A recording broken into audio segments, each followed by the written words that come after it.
ప్రభువు రక్షకుడైన యేసుక్రీస్తు నామములో ఈ 2026వ సంవత్సరమున మొదటి ఆదివారం మిమ్మల్ని క్రీస్తుని పేరిట స్వాగతిస్తున్నా. హల్లెలూయా, హల్లెలూయా. జీవితాంతం ఈ ఆదివారమునందున ప్రభుని స్తుతించటం, మరొకన జ్ఞాపకంతో వాగ్దానములు వినుడి. ఎవరికి గుర్తుంది, మన రోజు రాత్రి దేవుడు ఈ వాక్య భాగం ఇచ్చారు. యెరెమీయా 32:42 అందులో చెప్పిన ఒకసారి చదువుదామా? ಕನ್ನಡದಲ್ಲೊಬ್ರು, ತೆಲುಗಿನಲ್ಲೊಬ್ರು ಹೋದ್ರಿ. ಮೊದಲು ಕನ್ನಡದಲ್ಲಿ ಹೋದ್ರಿ. 32:42. The first read the Kannada. ಯೆರೆಮೀಯಾ 32:42. ಗಮನಿಂಚಂడి. ನಾನು ಈ ಜನರಿಗೆ ಇಷ್ಟು ದೊಡ್ಡ ಕೇಡನ್ನು ಬರಮಾಡಿದಂತೆ ವಾಗ್ದಾನ ಮಾಡಿದ ಎಲ್ಲ ಮೇಲನ್ನು ನಾನು ಬರಮಾಡುವೆನು. హల్లెలూయా. తెలుగులో యెహోవా ఇలాగ సెలవిచ్చుచున్నాడు, నేను ఈ ప్రజల మీదకి ఇంత గొప్ప కీడు రప్పించిన రీతినే నేను వారిని గూర్చి ఒక వాగ్దానం చేసినాను. ఆ మేలంతటిని వారి మీదకి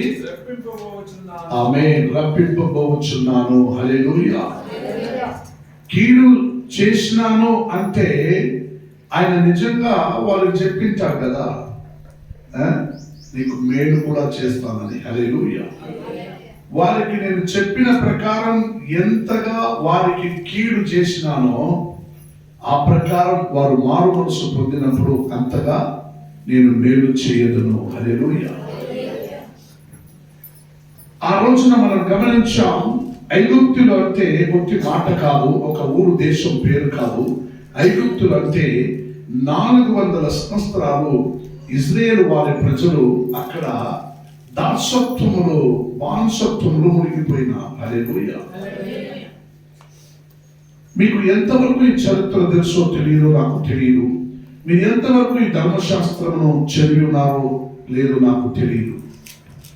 ఈ చరిత్ర, ఈ ప్రయాణం ఎలా ఉండిందంటే, ఐగుప్తు దేశంలో వారి పూర్ణంగా వారు, వారి నాయన, వారి తాత, వారి బిడ్డలు, వారి బిడ్డల బిడ్డలు, వారి కోడలు, వారి కొడుకు, వారి మనవుడు, వారి మనవులని అందరూ కూడా దాసత్వంలోనే మునిగిపోయినారు. హల్లెలూయా. ఏదో నా తర్వాత నేను ఉండిపోయినాను, నాకు తర్వాత నా బిడ్డలు బాగుంటారు అని చెప్పడానికి లేదు. హల్లెలూయా. 400 సంవత్సరాలుగా ఈ దాసత్వంలో మునిగిపోయినారు. కన్నీళ్ళే వారికి నిరంతరమైపోయినది. వారు చెవుల్లో, నోట్లో నవ్వులు రావటం వాళ్ళు మర్చిపోయినారు. హల్లెలూయా. వాళ్ళు ఏం మర్చిపోయినారు?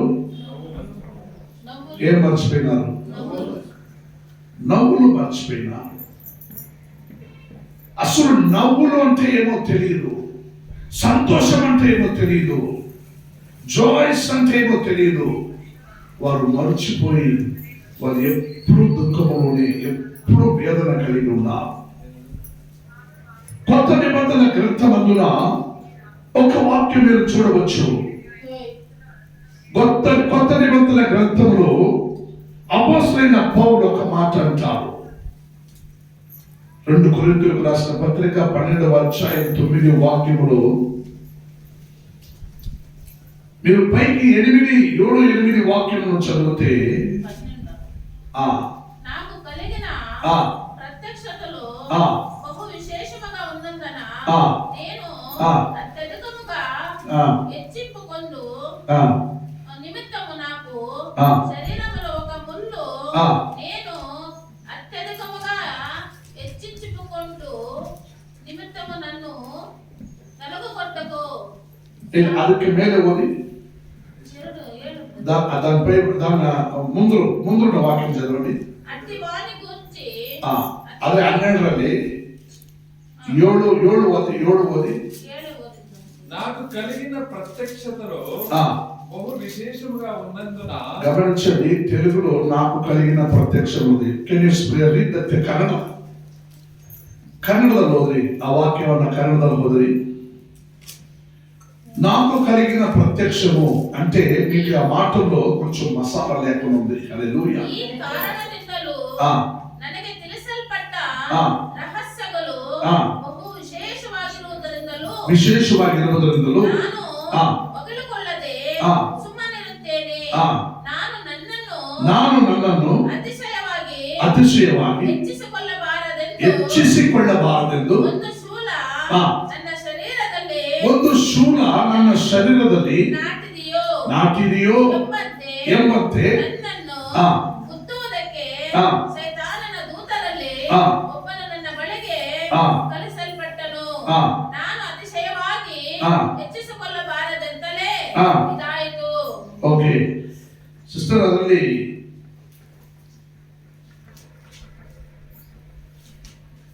ಕನ್ನಡದಲ್ಲಿ ಒಳ್ಳೆಯ ಒಂದು ಮಾತಿದೆ, ಪೀಡೆ ಅಂತ ಈ ಹೇಳಿ. ಪೀಡೆಯ ಆ, ವಿಷಯದಲ್ಲಿ ఈ పీడయ విషయದಲ್ಲಿ ಅದು ನನ್ನನ್ನು ఇప్పుడు తెలుగులో ప్రత్యక్షమాయను.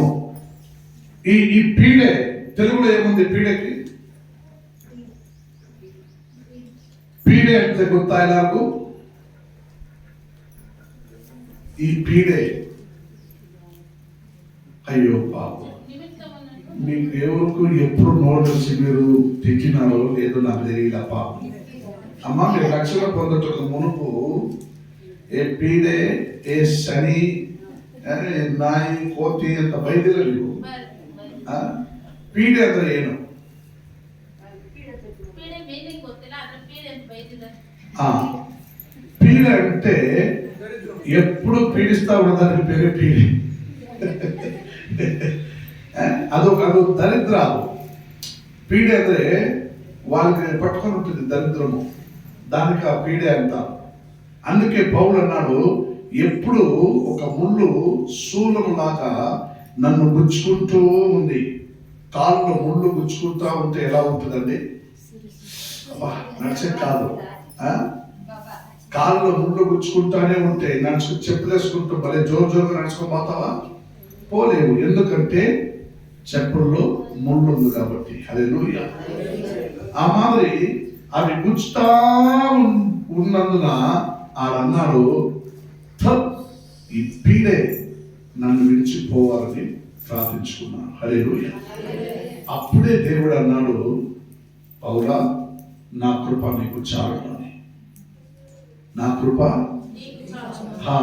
ఎప్పుడు ఈ మాట అన్నాడంటే, ఆ పీడ నన్ను వదిలి వెళ్ళాలి స్వామి అని ఆయన మొరపెట్టి ప్రార్థించినప్పుడు. అర్థమవుతుందా? ఆ ముళ్ళు చుచ్చుతా ఇరొంగే ప్రతి ఒక్క దీన స్థితి నిన్ను పీడిస్తా ఉంటుంది ప్రతి విషయంలో. ఏమండి? కొందరికి ముళ్ళు కూర్చున్నట్లు పీడిస్తూ ఉంటుంది, కొందరికి ఆ పీడే హాయిగా ఉంటుంది. మొబైల్ రూపంలో, ఏమండి, మొబైల్ రూపంలో, కొన్ని ల్యాప్టాప్ రూపంలో, కొన్ని లోకరీతిగా సినిమా రూపంలో వాళ్ళని పీడిస్తూ ఉంటుంది. వాళ్ళకి అది జాలీగా ఉంటుంది. హల్లెలూయా. గమనించండి, ఈ వాక్యం సెలవిస్తుంది, ఆయన అంటున్నాడు, నేను చెప్పిన మేలంతటిని వారి మీదకి రప్పించబోచున్నానని అన్నాడు. ఆయన మాట నెరవేర్చే దేవుడై ఉన్నాడు. హల్లెలూయా. ఈ నీ జీవితం అంతటిలో ఇటువంటి స్థితిగతిని నీలో మారాలని నువ్వు ఎప్పుడు కోరుకుంటావో అప్పటి వరకు నీ పీడ, నీ దరిద్రం నిన్ను విడిచిపోవదు. హల్లెలూయా. అనేకులు అనుకుంటారు, ఇది నా తలరాతు, ఇంతే, నేనేం చేయలేను. ఒక వ్యాధి, షుగర్ వచ్చిందని డాక్టర్ దగ్గరికి పోతే మీ తాత కొనిందా, మీ అబ్బ కొనిందా? అంతే, నీకు వచ్చింది పోరా, రోజు మాత్రం తినమంటాడు. ఒక టీవీ కాయలను పోతే మీ ఫ్యామిలీలో ఎవరికైనా ఉండిందా అంటాడు. ఎవరో ఒకరు ఉంటుంది. వాళ్ళు చెప్తారు, ఉండిందంటే అటు అదే నీకు వచ్చింది పో అంటాడు. ఎందుకంటే డాక్టరు నీకు టీవీ దేని వల్ల వచ్చిందని ఆయన వల్ల చెప్పలేడు. నువ్వేం తిన్నావు, ఎందుకు వచ్చిందో నాకేం తెలుసు. వచ్చింది రోగం, నీకు రోగం వచ్చింది, దాన్ని మీ ఫ్యామిలీ వరకు ఉంటుంది, ఫ్యామిలీ ఫిలాసఫీ. హలో మాత్రం తిను. గమనించండి, ఇటువంటి కార్యాలు అనేక సందర్భంలో మీరు అనుభవించి ఉంటారు. కానీ వాక్యం చదివిస్తున్నది నీ స్థితిగతులు మారాలంటే కొన్ని పీడ నీకు పీడించేది హాయిగా కూడా ఉండొచ్చు. అటువంటి పీడ నీకు విరుద్ధమైన క్రియలు కార్యాలన్నిటినీ నువ్వు వదులుకోవచ్చుకు ప్రయాసపడాలి. నువ్వు వదులుకోవచ్చుకు ప్రయాసపడినందున నువ్వు పడలేకపోయిన వరకు నీ దరిద్రం నిన్ను విడిచిపోవద్దు. నువ్వేమనుకున్నా, పొద్దునే డవ్ షాంపూ వేసి స్నానం చేసినాను, లక్స్ సోపులు సింథోల్ సోప్ వేసి కడిగినాను, నేను శుభ్రంగా ఉన్నాను అని నువ్వు అనుకోవచ్చు. కానీ నువ్వు ఎంతగా కడిగినా, రుద్ది కడిగినా పోని కొన్ని కర్రలు ఉంటాయి.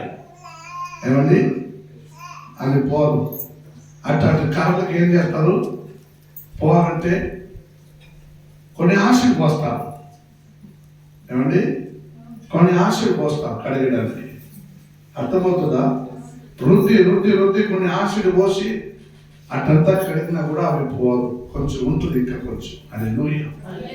ఆ రకంగానే నీ దరిద్రం, నీలో ఉన్న పీడ నిన్ను విడిచిపోయే వరకు ఈ 2026 నీకు సొంతంగా మారదు.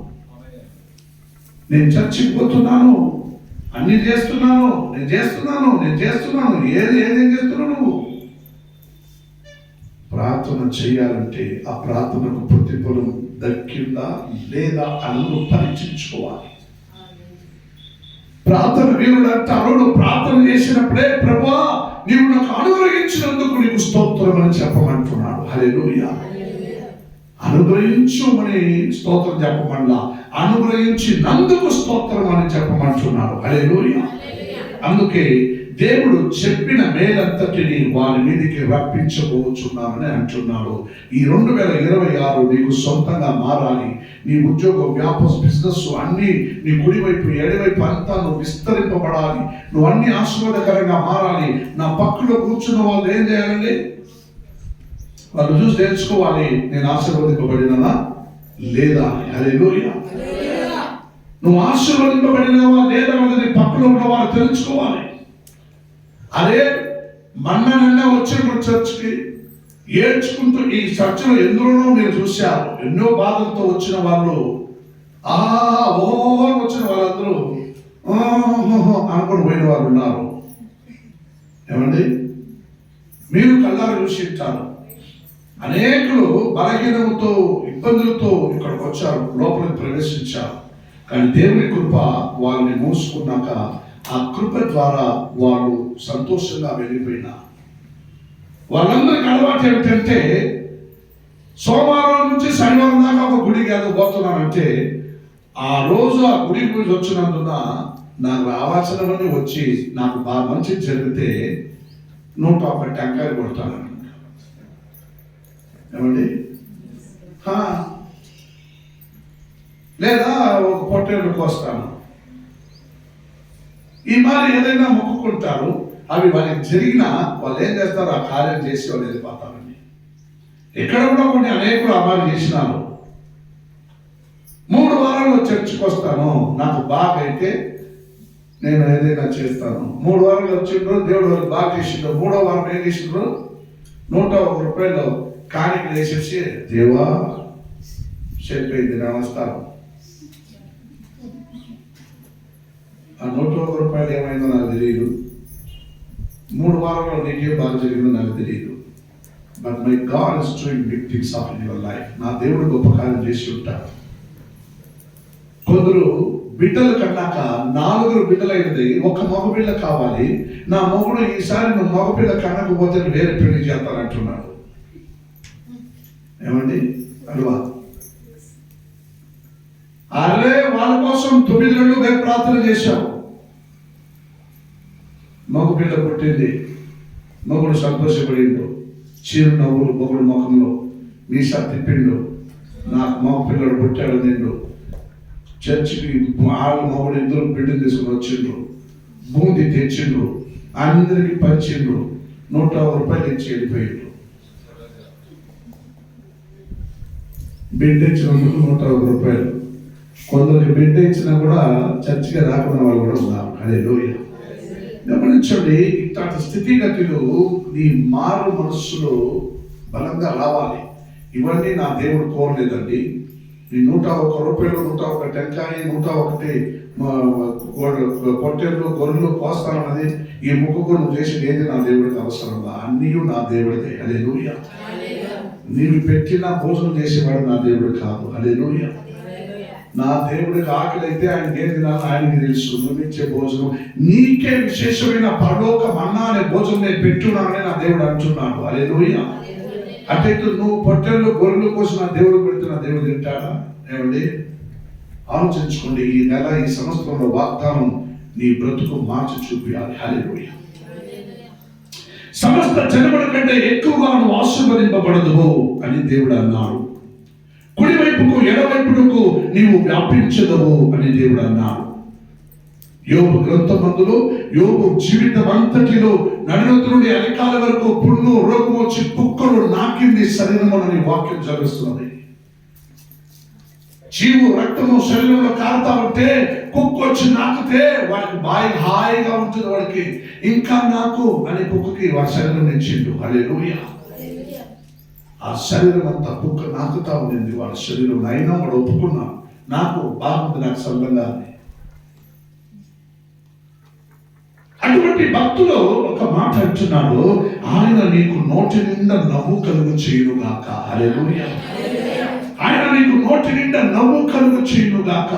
ఐగుప్తులో అంటే నవ్వులు మర్చిపోయిన దేశవ్యాప్తి ప్రజలకు యోబు అంటున్నాడు, ఇగో నీ నోటిలో నవ్వు కలుగు చేయునుగాక నా దేవుడు అని. హల్లెలూయా. పర్వతంలో నుండి మధురమైన ద్రాక్షారసమును నువ్వు సేవించదువు అని అన్నాడు. హల్లెలూయా. కానీ ఇవన్నీ నేను వచ్చే వరకు, నువ్వు చివరి వరకు మరణించి మట్టి చేరి వరకు గట్టిగా భయభక్తి కలిగి పెట్టుకొని ఉంటాడు. హల్లెలూయా. వాగ్దానం వెళదాం. యేషయా 51వ అధ్యాయం రండి. యేషయా 51వ అధ్యాయం 2వ వాక్యం చదవండి.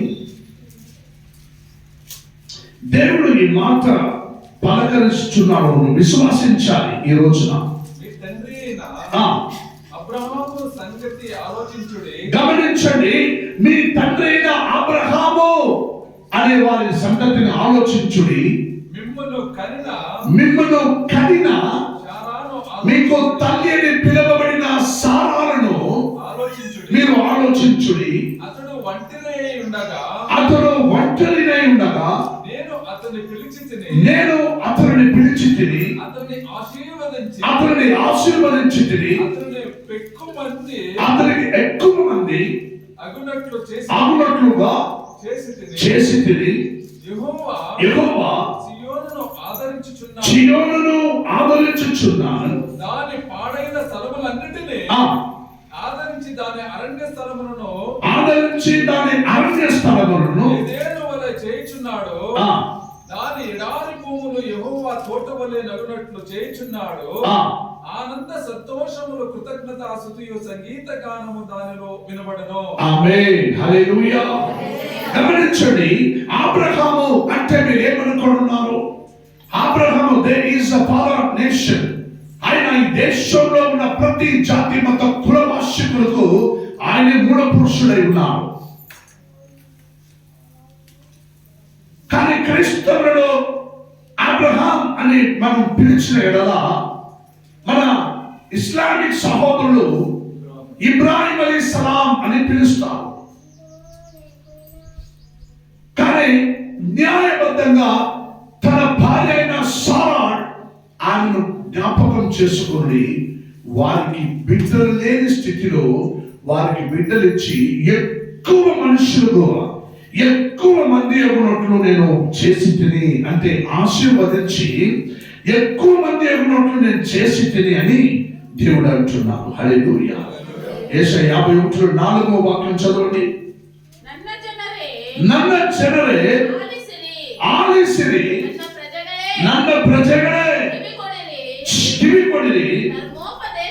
ಧರ್ಮೋಪದೇಶವು ನನ್ನಿಂದ. ಗಮನಿಂಚండి, ఆయన అంటున్నాడు, నా ప్రజలారా, దేశమా ఆలకించుము, ధర్మోపదేశం అవి నా యొద్ద నుండి వచ్చుచున్నది. హల్లెలూయా. ఇట్స్ ఇన్ మై వర్డ్, నా యొద్ద నుండి వచ్చుచున్నది. ఏదో మీ ఎదురుగా నిలుచున్న మనిషి వలె వచ్చుచున్న వాగ్దానము కాదు.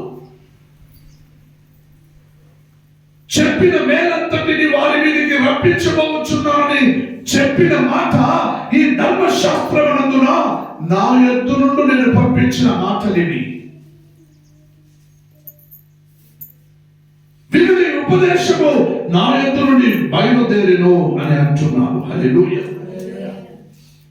ఆయన ప్రమాణము చేసిన ఎడల తప్పించే దేవుడు కాదు. ఇబ్రీయులకు రాసిన పత్రిక 6వ అధ్యాయం 14వ వాక్యం చదవండి. ఇబ్రీయులకు రాసిన పత్రిక, the book of Hebrews chapter 6 verses 14. Fast గా.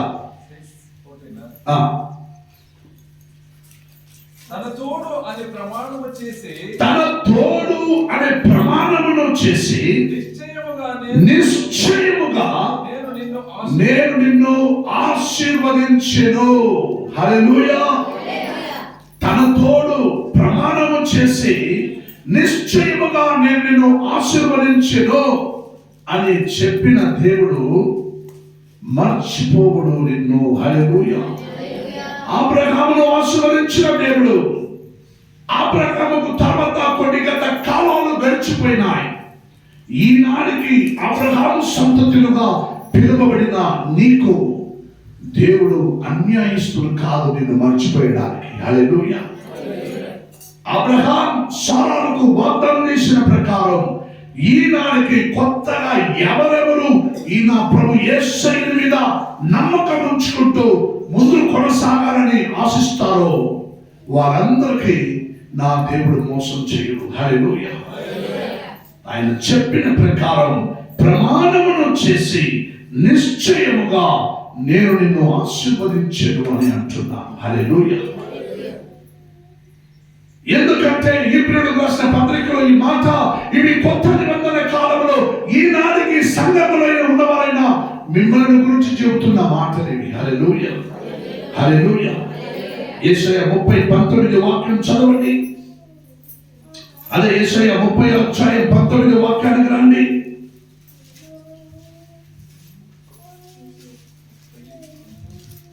ఫాస్ట్ గా.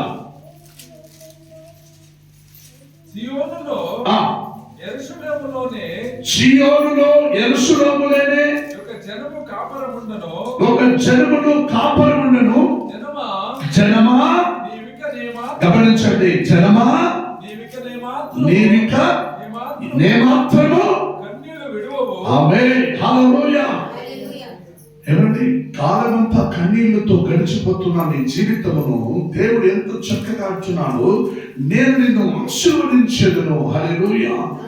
నేను ప్రమాణమును చేయించున్నాను, నిశ్చయముగా నేను నిన్ను ఆశీర్వదించెదను అని చెప్పిన దేవుడు, జనమా నీవిక ఏమాత్రము కన్నీళ్లు విడవవు. హల్లెలూయా. నువ్వు ఇక ఏమాత్రము కన్నీళ్లు విడవవు. నువ్వు దేవుని మాట శ్రద్ధగా విననే ఎడలా ఈ సంవత్సరం అంతా నువ్వు చూసుకో, కాపాడుకో. నువ్వు కన్నీళ్లతో ఉన్నావంటే నువ్వు ఇంకా నీ జీవితం ప్రార్థనలో గడపలేదని అర్థం.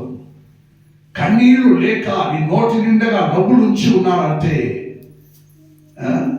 యోబు స్థితిగతిని మార్చి యోబు జీవితంలో నవ్వులు సంతోషంలో పెట్టిన దేవుడు నీ జీవితంలో కూడా నవ్వులు పాలుగా నిన్ను చేయడు. హల్లెలూయా. నవ్వుతూ సంతోషించే ప్రజలుగా నిన్ను చేయగల దేవుడు నా దేవుడు. హల్లెలూయా. జనమా నీవిక ఏమాత్రము కన్నీళ్లు విడవవు అని దేవుడు అంటున్నాడు. హల్లెలూయా. దావీదు కాలంలో ఒక మాట అన్నాడు. కీర్తన గ్రంథం 37వ అధ్యాయముకు రండి. కీర్తన గ్రంథం 37వ అధ్యాయముకు రండి. 17వ వాక్యం 17. ఇక్కడ దేవుడు ఒక చక్కటి మాట్లాడుతున్నాడు. భక్తిహీనుల బాహువులు విరువబడను. గమనించండి, మీరు ఒకవేళ భక్తిహీనులై ఉండి సంఘానికి వస్తున్నాను, చర్చికి వస్తున్నాను, కానుకలు ఇస్తున్నాను, ఇస్తున్నాను, దశమ భాగం ఇస్తున్నానని ఈ సంవత్సరంలో కూడా మీరు దేవుణ్ణి ఏమానించే వారైతే మీరు భక్తిహీనులు అవుతారు. మీరు భక్తిహీనులైనందున మీ బాహు అంటే నీ బలమును నా దేవుడు ఏం చేస్తాడు? విరగొట్టెను. హల్లెలూయా. నువ్వు భక్తిహీనులు అయితే ఈ సంవత్సరంలో నీకు కన్నీళ్ళే ఆహారం అయిపోతుంది. పైకి చదవండి. భక్తిహీనుల బాహువులు బాహువులు విరవబడెను, నీతిమంతులకు యెహోవాయే సంరక్షకుడు. ఆమేన్. హల్లెలూయా. నీతిమంతులుగా నువ్వు బ్రతికినావంటే నీకు నా యెహోవాయే సంరక్షకుడు. హల్లెలూయా. నా యెహోవా తన ప్రజలని ఇంతగా ప్రేమించినందున తన ఒక్కడే కుమారుడైన యేసుని రక్షకుడుగా ఈ లోకములో ఇచ్చాడు. ఆయన సంరక్షకుడు అని పేరు తెచ్చుకున్నాడు. ఆయన సంరక్షకుడు అయినందువల్ల తన ఒక్కడే కుమారుడైన యేసు క్రీస్తుని నీకు రక్షకుడుగా ఇచ్చి తన ఆత్మని తన కొడుకు మీద, తన బిడ్డ మీద ఉంచి ఆయన తన ఇహలోకములో ఉన్న ప్రతి ఒక్క నరమానవుల కొరకు పీడించుకుంటూ ఇది నా తర్వాత అనుకుంటూ బ్రతుకుతూ అల్లాడిపోయి చచ్చిన ఈ రోజు వేస్తే రేపు పాలు 3 రోజులు అయిపోయింది. చచ్చిన వెంటనే ఓ ఏడుస్తాను. ఒక 10 రోజులు అయినాక అందరిని పిలిచి ఏడ్చిన వాళ్ళందరికీ అన్నం పెడతారు. ఇంకొక 10 రోజులు అయినాక చాలా రోజులు అయింది, నోరు ఏడ్చి కారం లేకుంది, కొంచెం చికెన్ తెచ్చుకుని చేసుకుంటాం, మటన్ కొంచెం ఫ్రై చేసుకుంటే బాగుంటుంది. చచ్చినోడి దగ్గర నేను తప్పని చెప్పలా. నేను కూడా అలా చేయవాడిని. నాకన్నా తండ్రి చచ్చిపోయినా సరే, నాకన్నా కొడుకు చచ్చిపోయినా సరే, it's doing things of in my mind also. నా హృదయం కూడా అలాగే చేయతుంది. కానీ దేవుని వాక్యం అలా కాదు. భక్తిహీనుల బాహువులు విరగబడెను, నీతిమంతులకు యెహోవాయే సంరక్షకుడై ఉండెను. యెహోవాయే సంరక్షకుడై ఉండెను.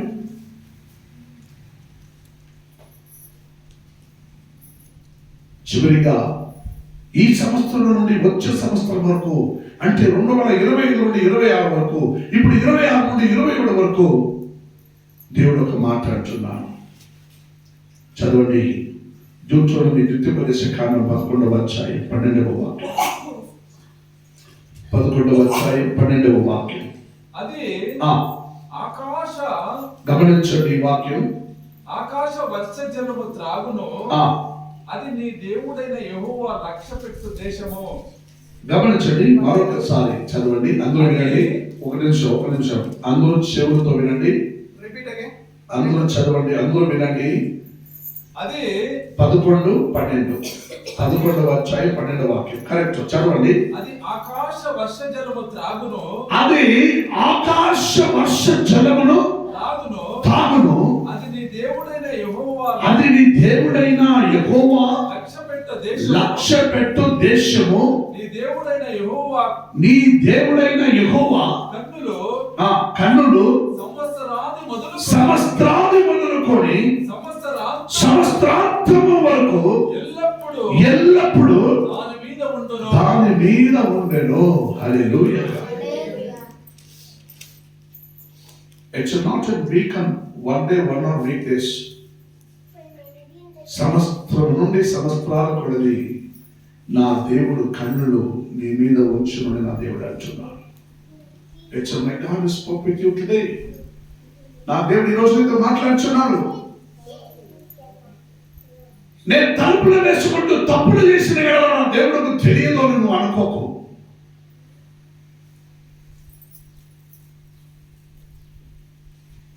నేను ఎక్కడికి వెళ్ళినా, ఇప్పుడు నేను ఉండేది ములుబాగులు అయితే, నేను ఢిల్లీకి వెళ్ళినా, ఢిల్లీ నన్ను ఎవరు చేస్తాడు? నన్ను ఎవరు చూడు. లైట్ ఒక సుక్క వేసుకుంటావు, సీరియల్ దాద్దామా? ఢిల్లీలో ఎవరు చూడరు కదా. But my god is seeing to you always. నా దేవుని దృష్టిలో నువ్వు ఆకాశము కింద లోతులో, సముద్రం లోతులో, భూమి లోతులకు వెళ్ళు, లేదా ఆకాశం పైకి ఎక్కురా, నా దేవుడు కళ్ళు దృష్టి నీ మీద ఉంటుంది. అది ఎలా ఉంటుందంటే చదవండి, సంవత్సరాది మొదలుకొని సంవత్సరాంతరం వరకు, అంటే 2025 నుండి 26 వరకు నిన్ను పోషించిన దేవుడు 2026 నుండి 27 వరకు నా కళ్ళు దృష్టి నీ మీద ఉంచుతానని దేవుడు అంటున్నాడు. It's this promise to my God. నా దేవుడు నీకు వాగ్దానం చేస్తున్నాను. ఆ ప్రకారం జ్ఞాపకం చేసుకో. నేను ఆశీర్వదించి ఎక్కువ మంది అన్నట్లు నేను చేసి తిని వీరుడి ఉపదేశము నా యొద్ద నుండి బయలుదేరిను. నేను ప్రమాణం చేసి ఉన్నాను, నిశ్చయముగా నేను నిన్ను ఆశీర్వదించేదను. జనమా, నీవిక ఏమాత్రమో కన్నీళ్లు విడువవు. భక్తిహీనుడు బాహువుడు విరవబడి నీతిమంతులకు నేనే సంరక్షకుడుగా ఉండును. ఒక రోజుకి ఒక క్షణమును కాదు, నీ దేవుడైన యెహోవా లక్ష్య పెట్టు దేశము ఈ భారతదేశం. నీ దేవుడైన యెహోవా లక్ష్య పెట్టి చూచుచున్న దేశము ఇది నా భారతదేశము. ఈ దేశముల మీద యెహోవా నా కన్నులు సంవత్సరాన్ని మొదలుకొని సంవత్సరము వరకు ఎల్లప్పుడూ దాని మీద నేను ఉంచెదను అని అంటున్నాను. అనేక సందర్భములో ఈ political leaders, some different kind of peoples, ఈ క్రీస్తుకు విరుద్ధంగా కార్యమును చేయు వాళ్ళందరూ ఈ భారతదేశంలో ఈ సంవత్సరంలో కొన్ని వ్యత్యాసమైన కార్యాలను చేయుతున్నారు. కానూను రీతిలో తెచ్చిపెట్టి నిన్ను హింసించడానికి, కానూను రీతిలో ఇప్పుడు జరుగుతున్నవన్నీ సంవిధానానికి విరుద్ధంగానే జరుగుతున్నది. అయినా ఈ సంవిధానానికి విరుద్ధంగా జరుగుతున్న దానికి దేన్ని బట్టి ఎవరికి ఎదిరించడానికి శక్తి లేక చాలా కూడా కొంచెం ఉన్నా.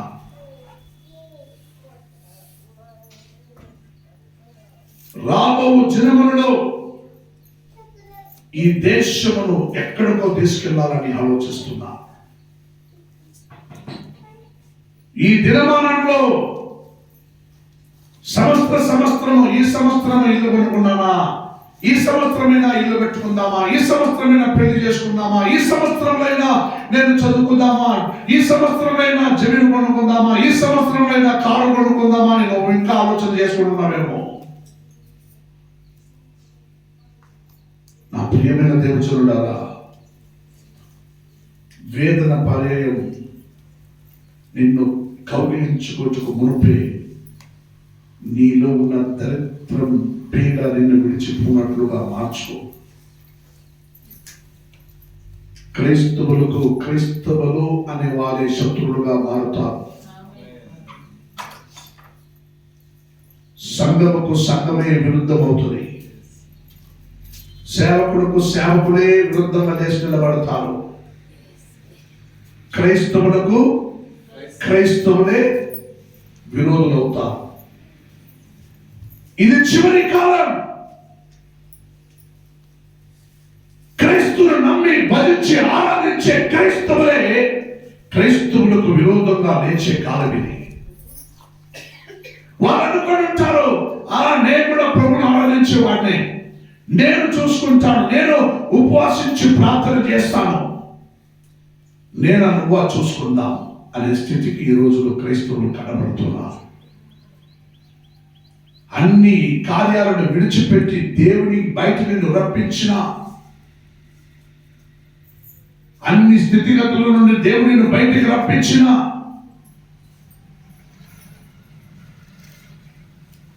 గత దినవారంలో కొన్ని రూల్స్ తెచ్చిపెట్టినప్పుడే ఈ చరిత్ర చెప్పిన మాటలు నెరవేరుతుందని కొన్ని దైవ సేవకులకు తెలిసిపోయినాయి.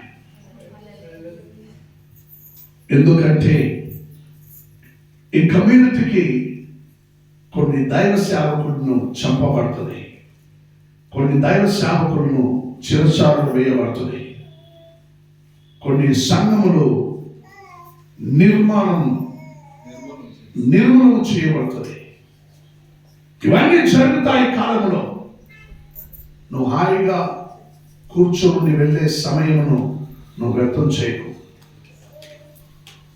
పౌలు చాలా అందంగా అనేక విధమైన రీతిలో చెప్పేస్తున్నాడు. ఆలోచించి దేవుని ఆత్మవలే ప్రేరేపించి నీకు గత పుస్తకాలు రాసి పెట్టాడు పౌలు. మారు మనసు పొందు.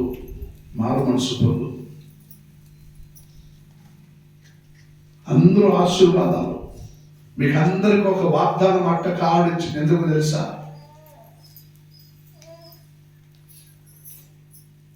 నువ్వు రక్షణ పొందటకు మునుపు నీకు జోష్యం దగ్గర వైద్యుల దగ్గర వెళ్ళి మంచిది చెడుది శాస్త్రము అడిగి నీకు అలవాటు ఉంది. లేదు అని వాళ్ళు ఎవరు చెప్పలేరు, అందరికీ ఉంటుంది. వాళ్ళకి అవి జ్ఞాపకం చేయటకే దేవుడు ప్రామిస్ వర్డ్ పెట్టాడు. ఒక సైడ్ కమాండెడ్, నువ్వు ఇలా ఉంటే నేను ఇలా చేస్తానని. హల్లెలూయా. ఆ మాటల్లోనే వాక్యం చదివించుది, నా కృప నీకు చాలును. నా కృప నీకు చాలును చెప్పినాడు దేవుడు. ఆ మాట ఎప్పుడు చెప్పిండో సహోదరు చదివిన ప్రకారం ఏ స్థితిలో పౌలు ఏ స్థితిలో ఉండండి? ఏ స్థితిలో? ముళ్ళు సూళ యుద్ధంగా ముళ్ళు ఎలా ఉంది? సూర్యుని ఎందుకు చెప్పినాడంట? సూర్యుడు అందరికి తెలుసు కదా, చూపుగా అప్పుడప్పుడు చురుకుని గుచ్చుతూ ఉంటే ఎలా ఉంటుంది? ఏమండి? ఒక టీవీలో నేను బస్సులో పోతుంటే టీవీలో వేసిండ్రు, అరోగరా అని పోతా ఉన్నాడు. వాడికి అరువు రాలేదు. ఏమంటే ఇప్పుడు పరిగెత్తుకుని పండేకాలి. ఇప్పుడు వీరి కిందే ఉన్నాడు. Telugu cinema thing. వాడిని 2-3 తోసుకెళ్ళాలి. ఇప్పుడు వాళ్ళ గర్భలు వస్తాయి కదా, వాడు పప్పులో పిండి ఎత్తుకొని కొంచెం వచ్చింది అన్నాడు. వచ్చింది పదని చెప్పి వాడు తోసుకుని అరవరం తీసుకెళ్ళాడు బయటికి. పిండిలో కూర్చుండ్రు. వాడి పాపం, వాడు ఎంత జోరుగా కూర్చుంటో పిండిలో అరడు వచ్చిందని చెప్పి తీసుకెళ్లారండి. ఆ సినిమాలో అమ్మాయి జోక్ చేస్తున్నారు, అపార్థం చేసుకోకండి. నేను ఎవరిని బాధ పెట్టాలన్నది కాదు. ఆ సినిమాలో ఆ రకంగా శైలి చేస్తున్నాను. ఆ శూలము ఎప్పుడు గుచ్చుతా ఉన్నట్టు ఒక పీడ నన్ను పీడిస్తా ఉంది. ఇవి నన్ను విడిచి నీకును ప్రభువా అని ప్రార్థన చేశాను. అప్పుడు దేవుడు, పౌలా నా కృప నీకు చాలన్నా. ఆ ఒక్క మాటలో ఉన్న అర్థం ఏమిటో తెలిసిన, ఇంకా ఆ పీడ ఆయన్ని వదిలిపోతుందని అర్థం. ఇంకెప్పటికీ ఆయన జీవితంలో ఆ పీడ ఆయనలో ఉన్నదని అర్థం. హల్లెలూయా. నీ జీవిత యాత్ర కాలం అంతటిలో నా దేవుడు చేసిన మాట, చెప్పిన మేలంతటిని వారి మీదకి రప్పించబోచున్నాను అన్నట్టుగా ఆశీర్వదించి ఎక్కువ మంది ఉన్నట్లుగా చేసిన దేవుడు. వినుము, ఈ ఉపదేశము నా యొద్ద నుండి వచ్చినది, పాస్టర్ బాబు దగ్గర నుంచి వచ్చినది కాదు. ఈ ఉపదేశం నా యొద్ద నుండి వచ్చినది, నా స్థానమానంలో నుండి, నా రాజ్యముల నుండి, నా సింహాసనముల నుండి బయలుదేరి వచ్చిన నా ఉపదేశం ఇది. నువ్వు నువ్వు వింటే నీ జీవిత యాత్రలో ఎప్పటికీ నీ కన్నీళ్లు ఉండదు, ఎటువంటి స్థితిగతులు ఉండదు. జనమా నీవిక ఏమాత్రము కన్నీళ్లు విడవవు. భక్తిహీనులు వాళ్ళు ఏడుస్తూ ఉంటారు, కన్నీళ్లు విడుస్తూ ఉంటారు, వాళ్ళు బాహువులు వారి బలము వెనుకబడుతుంది. కానీ నీతివంతురాలైన నీకు నేనే సంరక్షకుడుగా ఉన్నా, నేనే సంరక్షకుడుగా ఉన్నా. సంవత్సరాన్ని మొదలుకొని సంవత్సరాంతము వరకు ఎల్లప్పుడూ నీ మీద నా కృప వచ్చింది. హల్లెలూయా. ఈ మాటను గట్టిగా పట్టుకోండి. వచ్చే సంవత్సరం వరకు ఈ మాట ప్రతిరోజు జ్ఞాపకం చేసుకోండి. ప్రతినిత్యము లేవులోనే మీకు ఒక అలవాటు. అన్యులు ఏం చేస్తారంటే ఇంగ్లీష్ క్యాలెండర్ చూడరు, తెలుగు వాళ్ళు తెలుగు క్యాలెండరు, కన్నడ వాళ్ళు కన్నడ క్యాలెండరు, తమిళ వాళ్ళు తమిళ క్యాలెండరు, వాళ్ళకి క్యాలెండర్లు సపరేట్గా ఉన్నాయి. ఆ రోజుకి వాళ్ళ యొక్క వాక్యాలు దాంట్లో ఉంటాయి. తమిళ వాళ్ళకి తమిళ్లో, కన్నడ వాళ్ళకి కన్నడలో.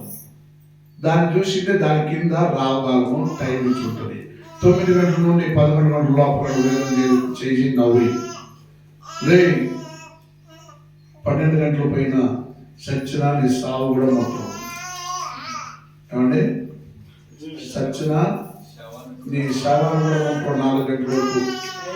నువ్వు 12 నుండి 4 గంటల వరకు ఊరికే పడుకొని ఉండాల. నీ బాడీ ఊరికే పడుకొని ఉండాల, చుట్టూ ఉన్న వాళ్ళు ఏడ్చుకొని ఉండాల.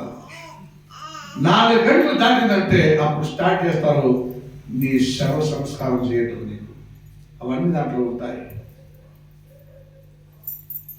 నీకు ఇంట్లో ప్రతి ఒక్కరికి ఒక క్యాలెండర్ వచ్చిన, అందులో అద్భుతమైన పరలోకం నుండి బయలుదేరి వచ్చిన ఒక వాగ్దానం నీ కొరకు ఉంది.